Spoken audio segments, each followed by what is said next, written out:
Je pourrais parler ce soir de passion pour l'éducation, encore de l'amour pour les autres qui a conduit une jeune dame à revenir au pays. Dans Entretien de ce soir, nous ne parlerons pas politique, nous ne parlerons pas développement, nous parlerons société.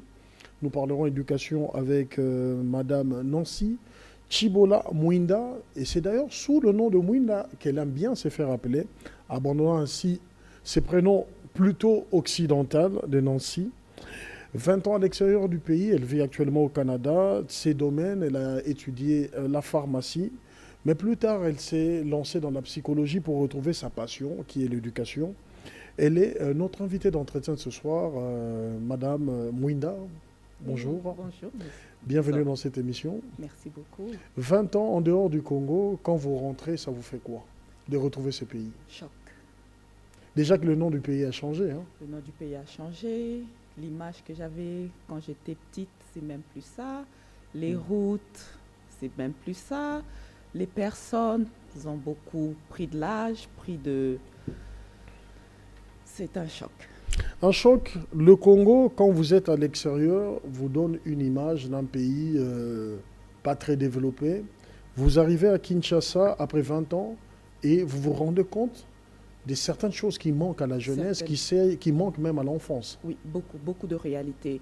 Le choc par rapport à me rendre compte que nous sommes encore en 2019, il y a des gens qui souffrent de l'eau potable, oui. Il y a des gens qui souffrent de manque d'électricité.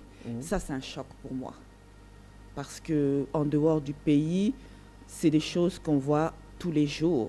C'est des choses qu'on a acquis, on a pris pour acquis. Donc il suffit de fermer les yeux, de savoir qu'il y a du courant, il y a de l'eau, et il y a aussi de l'éducation, il y a des écoles. Il y a des écoles, oui. C'est quelque chose que c'est acquis.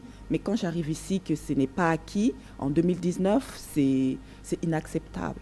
D'où une révolte, parce que à peine rentré, et d'ailleurs je le soulignais lors de notre entretien avant cette émission, depuis 2012, vous étiez en train de collectionner des parcelles de terre, et aujourd'hui, à peine rentré, vous voulez justement concrétiser un projet.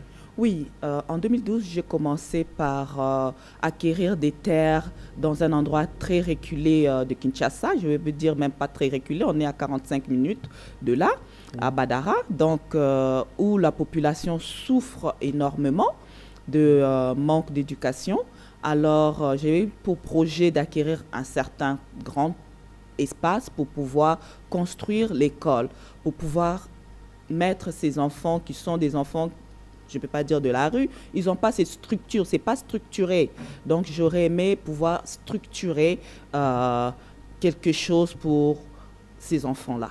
Généralement, on le sait, Madame Mwinda, Oui. qu'au Congo, quand quelqu'un revient au pays, il se dit, ben voilà, la passion, la façon de se rendre vite riche, c'est la politique.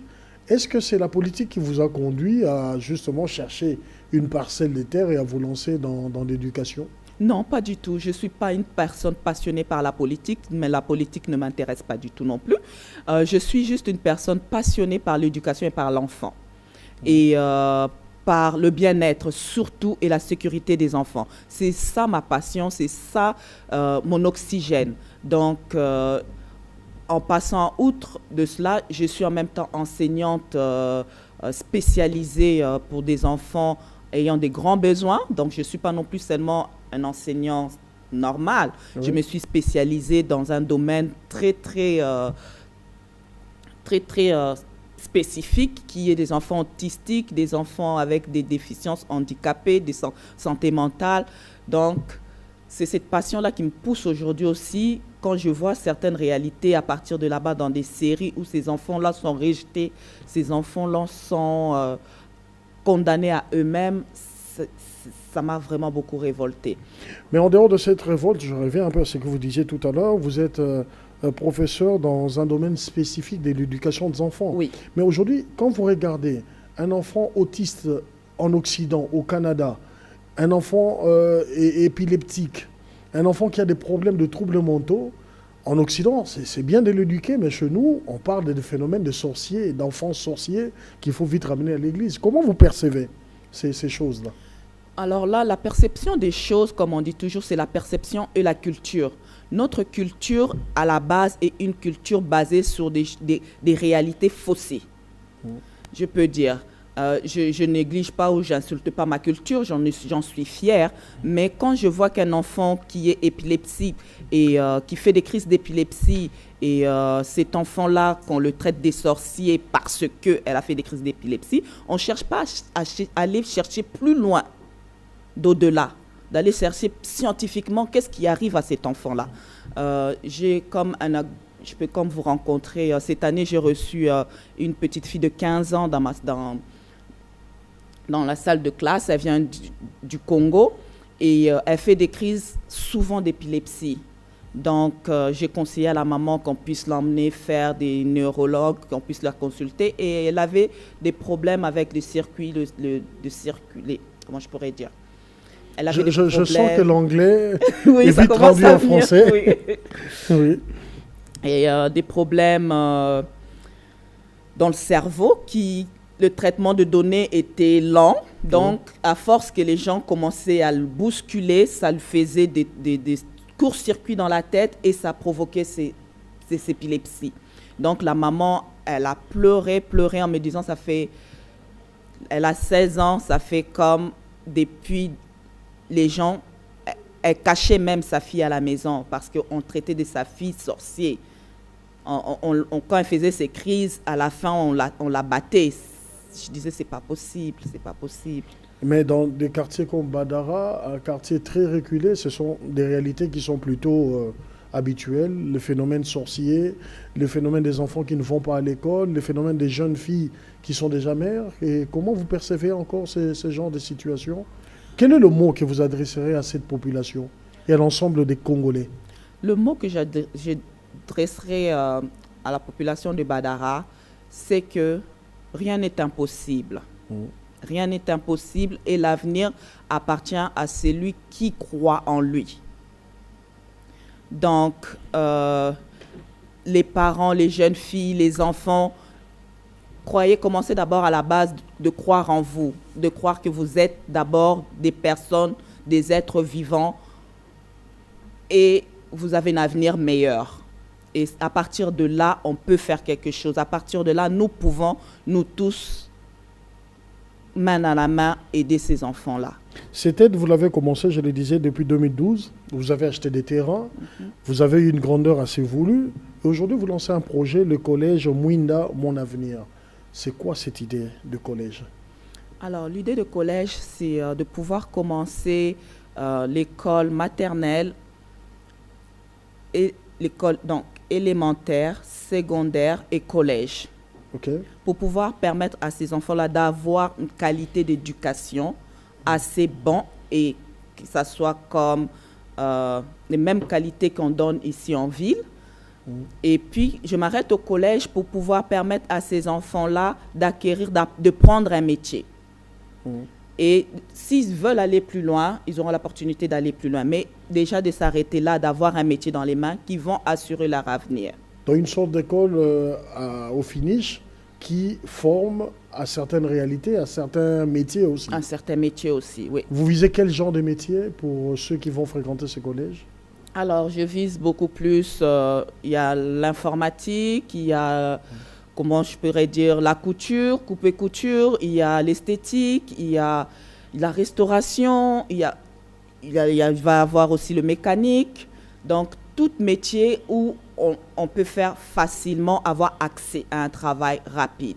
Mais ces collèges, c'est un long projet, je signale. Oui, c'est un long projet. Vous lancez le projet avec quelques salles de classe déjà prêtes. Oui. Pour le 2 septembre, vous ouvrez quelle branche de l'école? Alors, le 2 septembre ici. Le 2 septembre, j'aurai maternelle, première année, deuxième année, troisième année.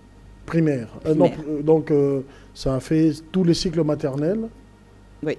Donc, et là, ça sera comment? Ça se passera comment? Les enfants viennent étudier gratuitement ou vous allez mettre un prix promotionnel dérisoire juste pour aider la population? La population de Badara est une population très très pauvre. Comme je vous ai dit, je ne suis pas venue ici pour m'enrichir, me mettre plein les poches. Je suis venue ici pour pouvoir aider la population. Mon objectif actuellement, c'est que ces enfants-là puissent s'inscrire avec juste 1 franc symbolique. 1 franc symbolique? 1 franc symbolique, oui. Et 1 franc symbolique, là, va leur permettre de pouvoir avoir accès à des cahiers, avoir accès à l'enseignement de bonne qualité et puis surtout de pouvoir avoir une collation. Mais madame, si je regarde le contour, Oui. madame Mwinda, de tout ça, c'est un projet que vous portez personnellement. Oui, personnellement. Il n'y a personne derrière, pas une entreprise, un homme politique, personne n'est derrière. Personne n'est derrière moi. Je ne connais pas d'homme politique actuellement par le président de la République, que j'ai appris aussi à connaître. Et non, tous ces mes moindres moyens, mes faibles moyens, mes économies que j'ai mis de côté pour venir finir ce projet-là. Vous aurez des professeurs à payer. J'aurai des professeurs à payer avec mon salaire que je gagne. J'espère payer les professeurs. L'entretien de l'école. J'espère y arriver. Ah ben On va espérer. C'est à féliciter. Mais dans notre temps, est-ce que vous aurez aussi besoin des bonnes foi, des personnes de bonne foi, des partenaires qui voudraient vous accompagner? Bien sûr, j'appelle à toute personne qui a le cœur sensible, qui pourra me tenir ou bien m'aider à aller jusqu'au bout de ce projet-là. Ils sont tous les bienvenus. Vous ne vivez pas au Congo, vous serez obligé de répartir vers votre pays de résidence, le Oui. Canada. Oui. Et comment se passera la gestion de cette école quand vous serez très loin? Oui, la gestion d'école, comme je vous ai dit actuellement, je suis toute seule avec ma famille. Ma mère est venue de la France pour me soutenir à ce projet. Et puis ma mère, elle est retraitée. Donc elle va rester ici pour voir que toutes mes idées, tout ce que je veux soit mis en place. Elle retournera juste pour de temps en temps pour prendre soin médicalement, des soins médicaux. Mais à part ça, j'ai ma tante qui va aussi gérer. Mais à part ça, j'appelle à toute bonne foi qui veulent intégrer le collège Mwinda à venir. Et là, je souligne que ce n'est même pas une ONG. Non, même pas. Le tout est porté sur votre volonté. Oui. Pas de structure derrière. Pas de structure Maintenant, derrière. pour l'inscription, comme vous dites qu'il y a un franc symbolique à donner, Oui. et nous connaissons la population des Badara, vous risquez d'avoir tous les enfants à la porte de cette école, alors qu'on sait qu'une école a toujours un nombre limité d'enfants. Alors, ma salle de classe comprend 30 élèves. Et puis, comme je l'ai dit aussi dans les inscriptions, c'est les 30 élèves, les premiers arrivés, premiers servis. OK. Donc, je ne peux pas mettre plus de cela parce que la qualité ne va plus être là. Donc, c'est 30 élèves, les 30 premiers arrivés, les 30 premiers servis. Super, comme idée. Mais en cas de débordement, parce qu'on sait que la demande sera forte quand même. À cas de débordement, peut-être faire 2 temps. Un temps le matin, un temps l'après-midi, pour arriver à satisfaire tout le monde. Qu'est-ce que vous en pensez? Peut-être que ce sera l'idée qui sera exploitée. Donc vous avez dit, vous commencez par une école maternelle, 3 ans de primaire, et le projet va s'étendre. Ça va s'étendre, oui. Ça vous coûte quand même beaucoup. Hein? Ça me coûte beaucoup. Construire un collège de cette manière-là, je ne voudrais même pas évoquer des chiffres. Oui, il ne faut même pas. Et vous n'êtes pas en train de vider pratiquement l'argent de vos économies? Là, je suis ruinée. Je rappelle que vous êtes mère de 2 filles. Oui. Vos 2 enfants accompagnent ce projet? Oui, mes 2 enfants sont très, très fiers de moi. J'ai une fille qui a 14 ans et une qui a 11 ans. Les 2, leur désir, c'est de devenir enseignante comme leur maman. Et pourquoi pas venir m'aider dans mon projet. Mais là, si je vous entends dire cette école, est-ce que ça sera une école normale ou c'est une école qui sera cadrée sur ce que vous faites parce que vous êtes professeur des élèves en situation assez difficile? Est-ce que votre école, dans ce collège-là, vous allez prendre tous les enfants des Badara qui seront les vite inscrits ou vous allez prendre des enfants qui se retrouvent dans votre domaine, des enfants qui ont des difficultés? Alors, je vais faire une salle spéciale pour les enfants ayant des déficiences physiques ou mentales. Et cette salle-là, c'est moi personnellement qui viendra former les enseignants qui prendront ces enfants-là à part, parce que tout enfant, pour moi, a droit à une éducation équitable. Et donc, ces enfants-là, ils auront les meilleurs professeurs formés pour leurs déficiences et leur handicap. Donc, vous lancez aussi dans la formation? Oui, je lance aussi dans la formation. Je rappelle que vous avez fait des études de psychologie. Dans quel département précisément? Alors, j'ai fait la psychologie de l'enfance et j'ai fait la psychologie santé mentale. Ça signifie quoi? C'est un peu scientifique. Alors, la santé mentale, comme moi je dis toujours, nous souffrons tous un peu, nous sommes tous un peu santé mentale fragile, c'est-à-dire un jour ou l'autre, on va se réveiller, on est dépressif, un jour ou l'autre, on va se réveiller, ben, ça va pas. Donc, c'est toujours avoir une hygiène de santé mentale assez équilibrée entre nos valeurs, nos savoirs et notre savoir-être. Vous menez aujourd'hui, Madame Mwinda, un projet personnel qui va dans cette passion pour vous, je le disais, pour l'éducation. Et l'État congolais est là. Vous ne regardez pas du côté politique un projet, l'amener un projet pour que ça puisse s'étendre non pas seulement à cette jeunesse de Badara, mais aussi dans les autres coins du pays ou de la ville. Alors, je profite pour faire un appel d'offres aux hommes politiques de ce pays. Si cela vous intéresse, je suis toujours prête à former les gens pour pouvoir que notre pays soit plus épanoui dans l'éducation. Et si personnellement quelqu'un est touché par cela pour m'appuyer, je serais vraiment très ravie. J'ai une question qui me traverse l'esprit. Oui, vas-y donc. Pourquoi les quartiers Badara qui se situent vers l'Indjili? Pourquoi seulement ces quartiers-là? Pourquoi seulement ce quartier-là? Comme je vous ai dit, c'est un quartier qui a 40 minutes ou 30 minutes du capitale. Oui. Ce n'est pas un quartier qui est reculé, c'est un banlieue. Vous vous rendez compte, un banlieue, il manque d'eau, il manque d'électricité. C'est inacceptable. Vous avez habité ces quartiers plus jeunes? Je n'ai jamais habité ce quartier. Vous l'avez découvert sur une carte, sur Google? Non. Comment j'ai découvert ce quartier? Oui. Mon grand-père y habitait. Okay. Mon grand-père vient de décéder il y a plus de 2 ans. Et c'était toujours le même calvaire. Il fallait qu'on aille chercher, il fallait qu'ils trouvent des gens pour aller chercher l'eau dans la pluie. Il fallait envoyer de l'argent pour qu'on l'emmène en ville pour se faire soigner. Il fallait. Et à la fin, mon grand-père me dit, tu sais quoi, ils sont en train de vendre des terrains et j'aimerais que tu t'acquières des terrains parce qu'un jour, je ne serai pas là. Et c'est la terre où j'ai vécu toute ma vie au Congo. Alors, j'ai commencé à envoyer l'argent et lui, petit à petit, il commençait à acquérir, à acheter des terrains pour moi, sans savoir plus tard qu'est-ce que je ferais de ces terrains-là. J'ai juste accepté ce que mon grand-père m'avait dit, m'avait suggéré, et aujourd'hui, voilà. Donc, pour dire que l'idée de créer cette école, c'est lors de votre récente visite, votre actuelle visite? Non, l'idée de créer l'école m'est venue il y a de cela 3 ans. Il y a de cela 3 ans parce que en étant professeur et syndicat dans mon pays, et puis en étant aussi une femme qu'on peut, dirais-je, je représente le droit de la femme dans mon travail.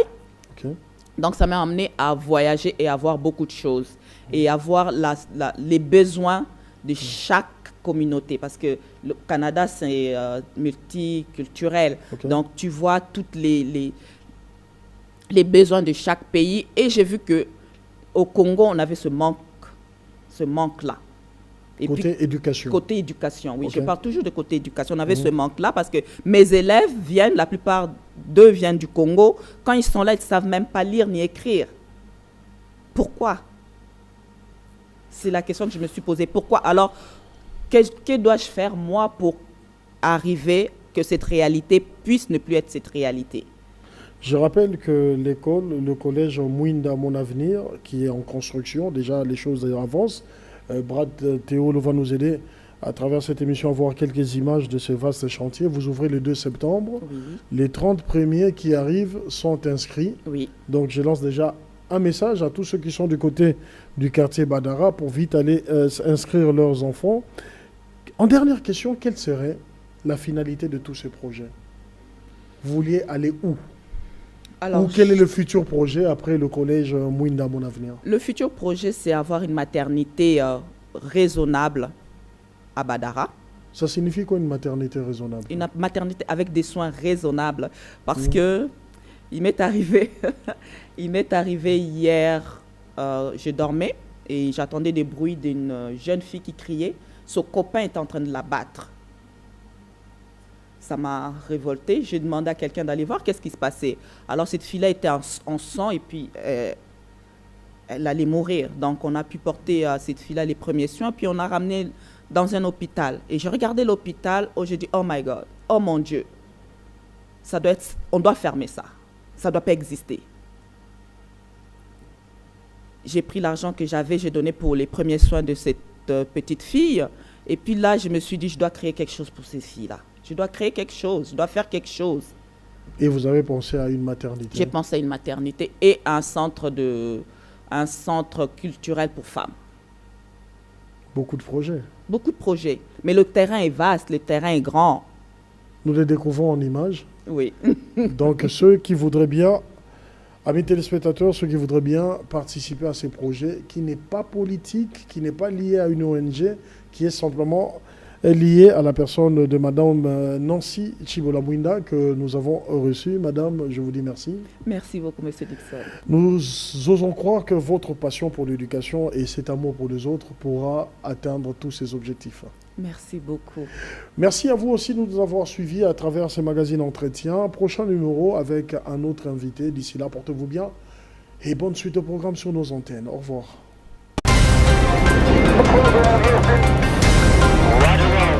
In der Nacht vor allem an den Alpen noch Schnee. In der Nacht vor allem an den